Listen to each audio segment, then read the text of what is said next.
ડભોઈની મદદનીશ ખેતી નિયામકની કચેરી વર્ષો જૂની હોવાથી જર્જરિત હાલતમાં આવી ગયેલી છે। કેટલીક વાર તો છત પરથી પોપડા પણ નીચે ખરી રહ્યા છે, જેને કારણે કચેરી પર આવતા ખેડૂતો અને કર્મચારીઓના જીવ જોખમમાં મુકાયેલા છે।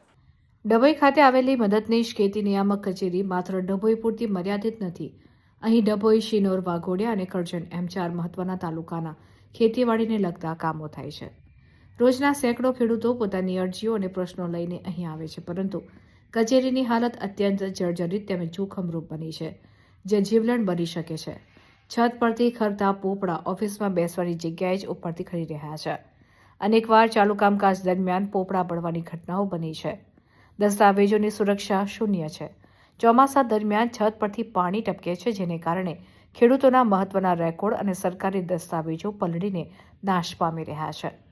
સ્થાનિક સ્તરે આ આખી ઇમારતને કંડમ માનવામાં આવે છે, છતાં પણ અહીં જીવના જોખમે વહીવટી કામ ચલાવવામાં આવી રહ્યું છે।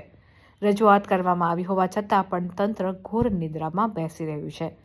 આ કચેરીને નવી બનાવવા માટે તેમજ રિપેરિંગ માટે અધિકારીઓ દ્વારા અનેકવાર લેખિતમાં રજૂઆતો કરવામાં આવી છે।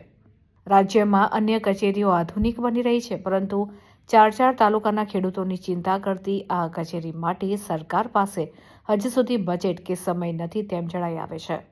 ખેડૂતો સત્વરે આ કચેરીનું નવું બાંધકામ કરવા માટેની માંગ કરી રહ્યા છે, ત્યારે મોટો અકસ્માત સર્જાશે તેની જવાબદારી કોની રહેશે અને એ બાબતને લઈને ચર્ચાનો વિષય બન્યો છે।